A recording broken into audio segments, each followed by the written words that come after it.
Check out carmarshal.com. The link is in the description. They help support us. Guilty till proven innocent in this case, and that's not the way we should work it. You're innocent until proven guilty. We grow up believing that, but here we find an area of law where people are having their assets taken by law enforcement without ever being convicted or, in many cases, even charged. It's in the headlines across the country and here in Michigan. Police seizing money, property, even homes from people many times before they've ever been charged with a crime. Turns out it's a practice that's bringing in millions for law enforcement. And Fox 17's Josh Sidorowicz has been following it for months, trying to get some answers from Michigan State Police about the practice as lawmakers in Lansing push for reforms. Josh is live in the studio with us. He hasn't been convicted yet. Now, these reforms debated this afternoon in Lansing, they are aimed at raising the standards while minimizing the complexities in the law that make it so difficult for people to figure out just how it's being used by police and, more importantly, on whom they're using it. If you've got folks out there that are medical marijuana patients, there's no way that they should be getting raided and having, police come in with masks and guns drawn and taking their assets. That's outrageous. Representative Jeff Irwin, one of several lawmakers on committee Tuesday, debating new reforms to an old and growing issue, civil asset forfeiture laws, a tool law enforcement agencies have vehemently defended as being crucial in their fight against crime and drugs. And what I hear from the police is, look, we need this tool to take down crack dealers that are outside the elementary school peddling to kids, right? So which is it? On the table, clearer and more uniform requirements for how every police agency across the state should report when they've seized property, how and why they did it, and whether it resulted in a conviction. What the bill does.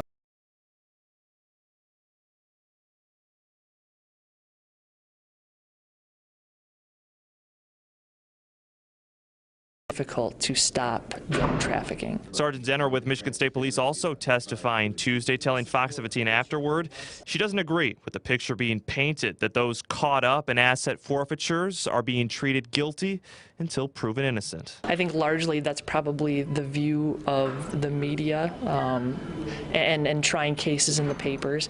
To say that someone is guilty before they've even gone to court isn't something that the police engage in. But isn't the burden on the person to prove their innocence, not on the government or the state agency to prove their guilt? Correct. It is. It is. It's on the what would be the defendant in these cases to come in and state their case that these assets that they have were obtained through legal means. Right.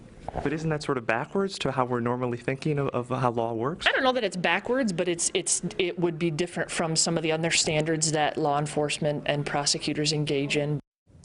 Yeah, so the hope here, from lawmakers at least, by upping the ante when it comes to reporting, we do somehow in the end get a better picture of who this tool is being used on, what type of evidence they're basing these cases on.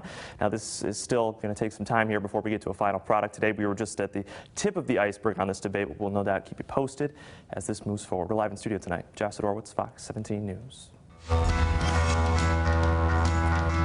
The Fox 17 problem solvers continue to investigate the issue swirling around unemployment insurance in Michigan.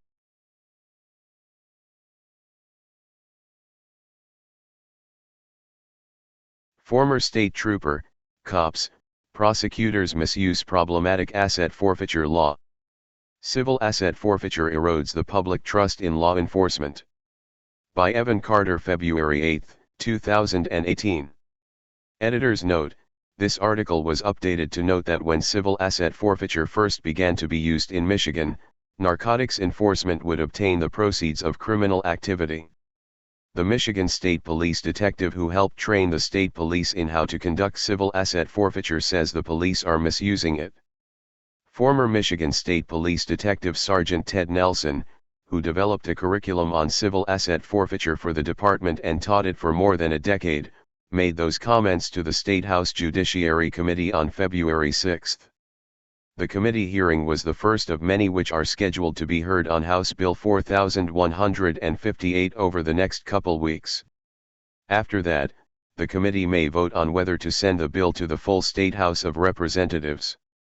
The bill would require police officers and other law enforcement officials to convict someone in a criminal court before they could take ownership of cash and other assets they seize, for property valued at $50,000 or less. Law enforcement is an extremely important vocation in our society, and it is as important today as yesterday, Nelson told the committee.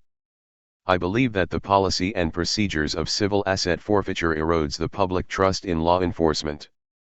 Nelson told Michigan Capital Confidential that during his 26 years with the department, he saw law enforcement officials receive buy forfeit items, such as furniture, that they believed could be used in department offices or sold for a profit. Nelson, who supports HB 4158, said this type of behavior wasn't the reason civil asset forfeiture was introduced.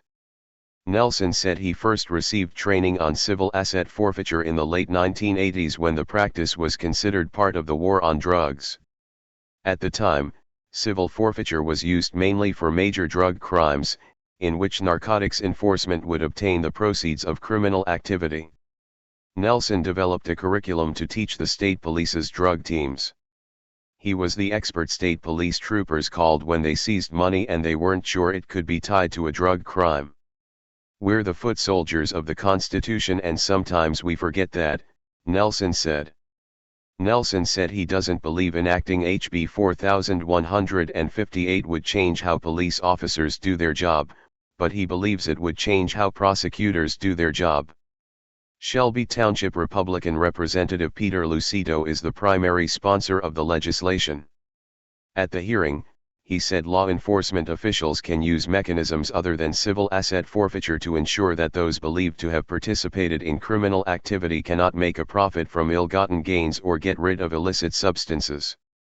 We lost the war on drugs, and civil asset forfeiture has penalized the poor, Lucido said to the committee. Officers were sworn to protect, and not take.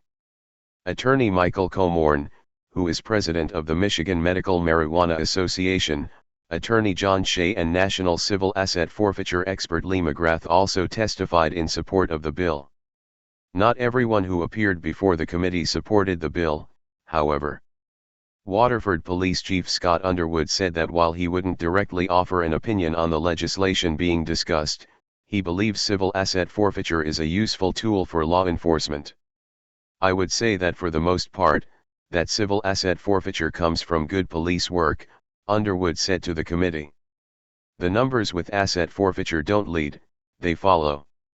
Lucido said in an interview that while he doesn't want to imply police officers are corrupt, he believes that civil asset forfeiture is too easily abused. If even one cop abuses it, it's too much, Lucido said to Michigan Capital Confidential. I had cops who took kids' piggy banks and dartboards and I'm done with it. Currently, law enforcement officials do not need to convict, prosecute, or even charge a person of a crime before they can get ownership of seized property through civil asset forfeiture procedures. In 2016, 1 out of every 10 Michigan residents whose property was taken by law enforcement using civil asset forfeiture was never charged with a crime. According to a Michigan State Police report, more than 700 people were either not charged with a crime, or charged with a crime but not convicted. Since 2000, the state has taken possession of forfeited property worth $20 to $25 million annually. The legislation may be part of a larger package aimed at reforming the state's civil asset forfeiture law. If the measure passes and is signed into law by Governor Rick Snyder, Michigan will join the 14 states, along with the District of Columbia, that already require a conviction for law enforcement to take possession of seized property. County, this is Charlotte County COPWATCH, and I wanted to explain what fair use is. You can use pieces of news articles if you're doing it for news reporting, you have commentary, and you're doing it for education purposes. So that's what fair use is, as you can see right here. Another reason why I wanted to make this video is to let you know I just joined with Patreon. A nice thing with Patreon, I make no money on YouTube. They took the money away years ago, and so this is another way to give, and it's a nice thing too because you can give monthly. You can give $1, $5, $10, whatever. I do 4 to 5 hours a day on trying to wake the sheeple up on how corrupt it is and different ways that you can fight the corruption. So Patreon is a way that you can do it, and then of course the old way is still there. Donate to Charlotte County COPWATCH with PayPal or credit card. So keep that in mind. 4 to 5 hours a day. I make no money, but the corruption happened to me, and I'm sick of it, so I'm trying to wake people up. But my wife would love it if some, if we could get some help out there. There's 47,000 subscribers. Just think if each one of you subscribers just gave a, let's say, actually, yes, $1 a month. 47,000 subscribers gave $1 a month. That would be awesome. That's not going to happen. But anyways, that would be great if it did happen. But, do the math in your head. Just think about it. Like I said, 4 to 5 hours a day. I get no money from YouTube. YouTube has gone nuts. You can't do anything anymore. They're taking the money away everywhere. So these are a couple different ways that you can still help out with all this time that I put in. And as you know, I'm in a special situation where, at least I can do it, 4 to 5 hours a day. We have a cleaning company during the day. That's what allows me to do this, and we're debt-free. So this is my hobby. I don't go fishing and all that other crap. I try to save the world. So help me out to make the wife happy, man. In fact, if you guys did give $1 a day, and there was 47,000 of you, and you did it, and each of you gave $1, and that was every month, oh my God, yes, I could quit. I could start suing them. Another idea too that we have is, if I got, some funds, we could actually contact everyone that has been ticketed and or arrested and put in jail and start sending them postcards to let them know we're here, and to see if everything went all right, and if it didn't, find out their story. So we could even do more investigations and more lawsuits. Lawsuits take money. So just think about that. 47,000 of you so far right now. $1 a day. $1 a month on Patreon, or $5 a month Patreon, 10, 20, whatever. Just do the math in your head. Help out. This is a lot of work every single day. Thanks.